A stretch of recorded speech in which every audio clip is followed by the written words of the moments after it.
അപ്പോൾ ഒരു ചാപ്റ്റർ നമ്മൾ കംപ്ലീറ്റ് ചെയ്തതാണ് queuing theory. Next chapter inventory കൺട്രോളാണ്. ഇൻവെൻറ്ററി കൺട്രോൾ ഇതുപോലെ തന്നെ കുറച്ച് ഇക്വേഷൻസും കാര്യങ്ങളും വരുന്ന ഒരു ചാപ്റ്ററാണ് ഇൻവെൻറ്ററി കൺട്രോൾ.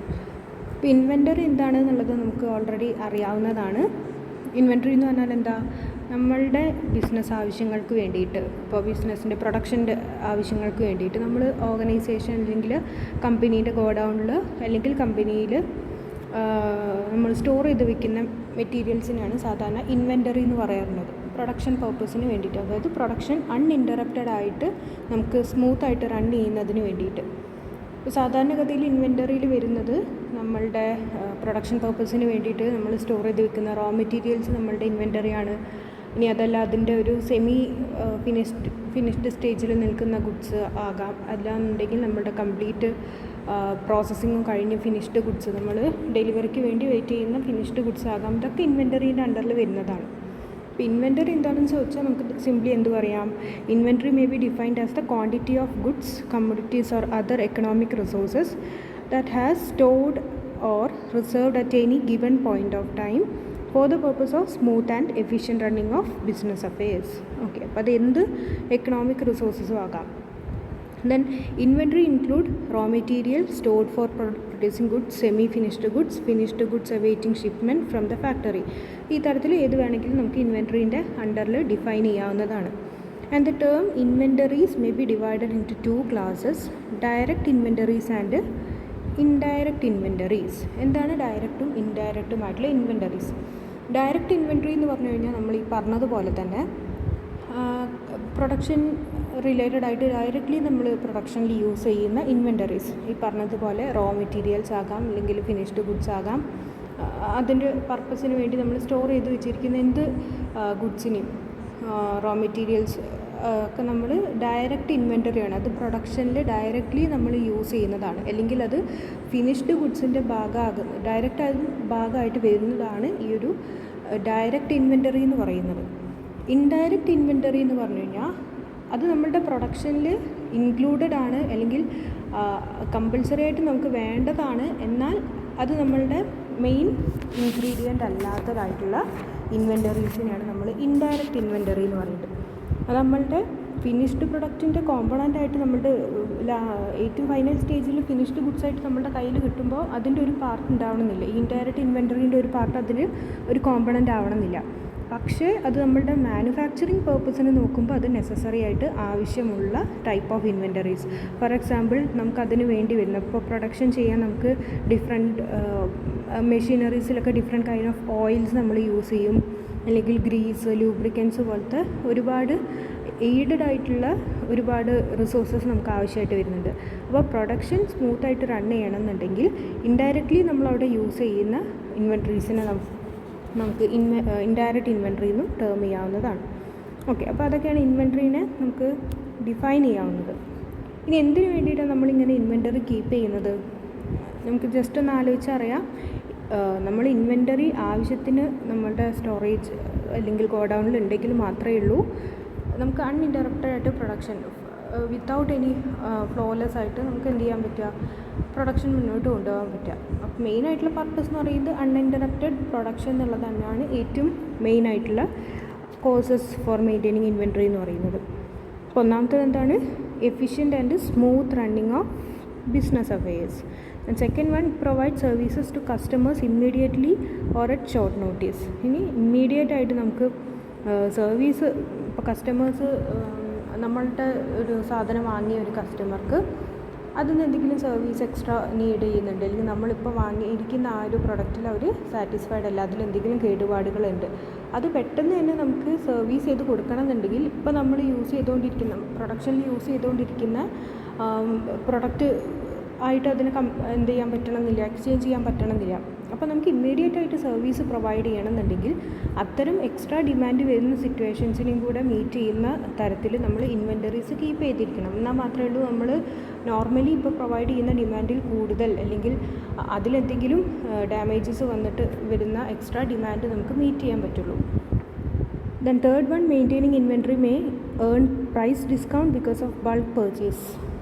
പിന്നെ നമുക്ക് പറയാവുന്നത് എന്താ, നോർമലി നമുക്കറിയാം ചെറിയ പർച്ചേസ് നടത്തുന്ന സമയത്തും അതേ പ്രൊഡക്റ്റ് തന്നെ നമ്മൾ ബൾക്കായിട്ട് പർച്ചേസ് നടത്തുന്ന സമയത്ത് നമുക്ക് ഒരുപാട് എക്കണോമീസ് ഓഫ് സ്കെയിൽ എന്ന് പറയുന്നത് ബൾക്ക് പർച്ചേസ് കിട്ടുന്നുണ്ട്. അതായത് ഡിസ്കൗണ്ട് ആയിട്ടാണെന്നുണ്ടെങ്കിലും ഇപ്പോൾ നമ്മൾ ഒരു വലിയ ഹോൾസെയിലായിട്ട് നമ്മൾ എടുക്കുന്ന സംഭവങ്ങൾക്ക് ഒരുപാട് പ്രൈസ് ഡിസ്കൗണ്ട് കിട്ടുന്നുണ്ട്.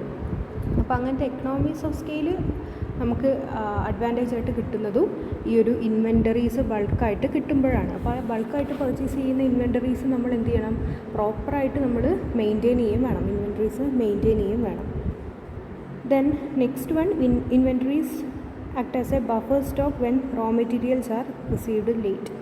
ഇനി അതുപോലെ തന്നെ പറയാവുന്നത് എന്താ, നമ്മളിപ്പോൾ സപ്ലയേഴ്സിൻ്റെ അടുത്തുനിന്ന് നമ്മൾ ഓർഡർ കൊടുത്തു, സപ്ലയർ പറഞ്ഞിരിക്കുന്ന ഒരു 2 മന്തിന് ശേഷം അല്ലെങ്കിൽ 2 മന്തിനുള്ളിൽ നമുക്ക് നമ്മളുടെ ഓർഡർ ചെയ്തിരിക്കുന്ന റോ മെറ്റീരിയൽസ് എത്തിക്കാനാണ് സപ്ലയേഴ്സ് പറഞ്ഞിരിക്കുന്നത്.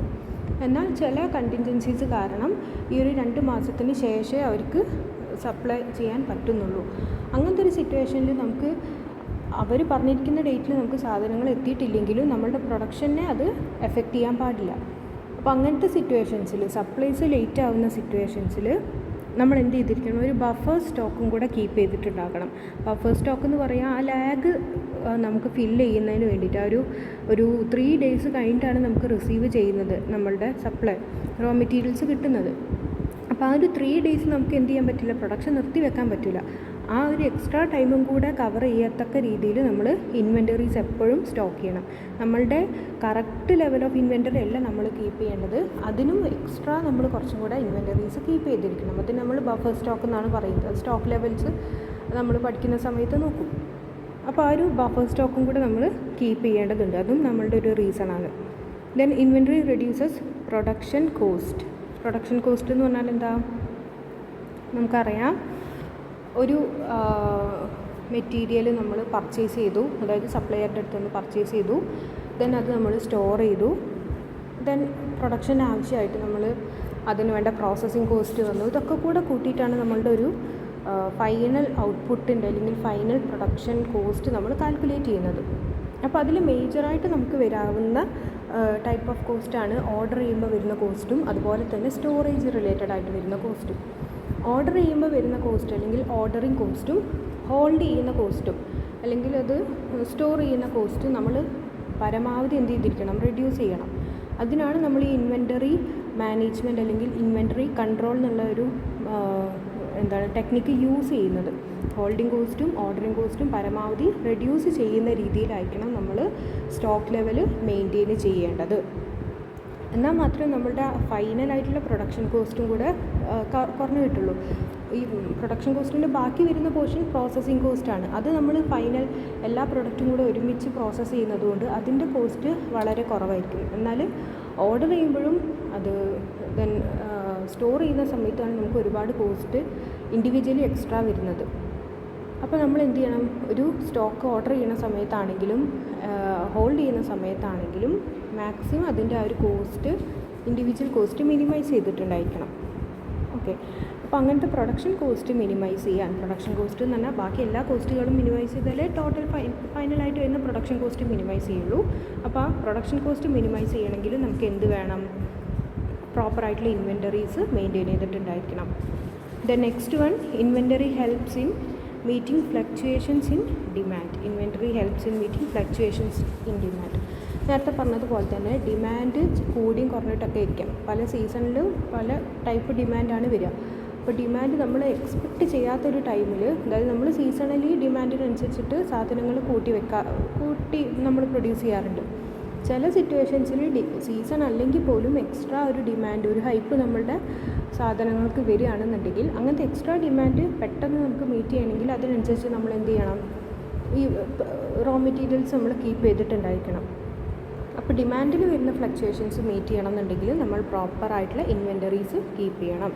ഇതൊക്കെ നിങ്ങൾക്ക് എന്ത് ചെയ്യാവുന്നേ ഉള്ളൂ, ജസ്റ്റ് ഒന്ന് ആലോചിച്ച് കിട്ടുന്ന പോയിൻറ്റ്സാണ്, ബൈഹാർട്ട് പഠിക്കേണ്ട ഒരു ആവശ്യമില്ല. കാര്യങ്ങളൊക്കെ ഒന്ന് ജസ്റ്റ് നോക്കി വെക്കുക. ഇനി ഒബ്ജക്റ്റീവ്സ് ഓഫ് ഇൻവെൻറ്ററി കൺട്രോൾ. അപ്പോൾ നമ്മൾ ഇൻവെൻറ്ററി എന്തിനോണ്ടൊക്കെ നമ്മൾ കീപ്പ് ചെയ്യേണ്ടത് എന്നുള്ളതാണ് റീസൺസ് പഠിച്ചത്. ഇനി ഇൻവെൻറ്ററി കൺട്രോൾ ചെയ്യുന്നതിൻ്റെ ഒബ്ജക്റ്റീവ് എന്താണ്, ഇൻവെൻറ്ററി കൺട്രോൾ. അപ്പോൾ നമ്മൾ ഒരിക്കലും ഒരുപാട് സാധനം കീപ്പ് ചെയ്ത് വെച്ചാൽ മാത്രം പോരാ, അത് പ്രോപ്പറായിട്ട് കൺട്രോൾ ചെയ്യുകയും വേണം. ആവശ്യത്തിൽ കൂടുതൽ നമ്മൾ എന്ത് ചെയ്യാൻ പാടില്ല, സ്റ്റോക്ക് ലെവൽ കീപ്പ് ചെയ്യേണ്ട ആവശ്യമില്ല.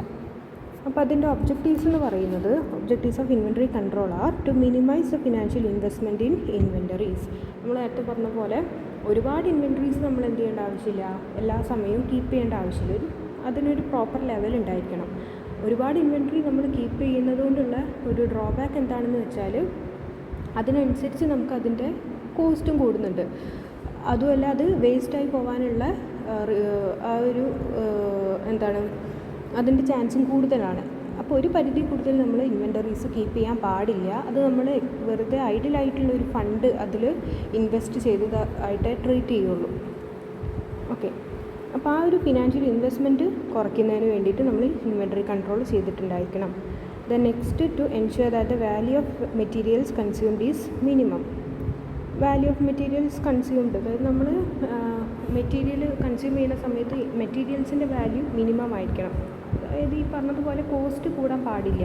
കോസ്റ്റ് കൂടാതിരിക്കണമെങ്കിൽ എന്ത് ചെയ്യണം, പ്രോപ്പർ കൺട്രോൾ ചെയ്തിട്ടുണ്ടായിരിക്കണം. Then to maintain timely record of inventories of all items and to maintain the stock within the desired limit.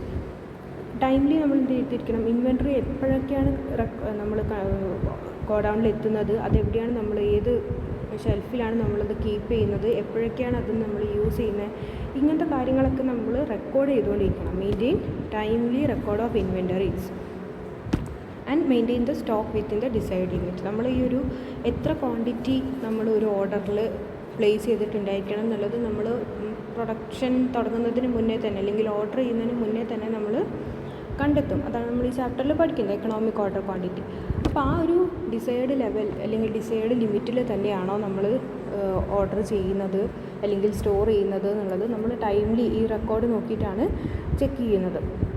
Then to ensure timely action for റീപ്ലെനിഷ്മെൻറ്റ്.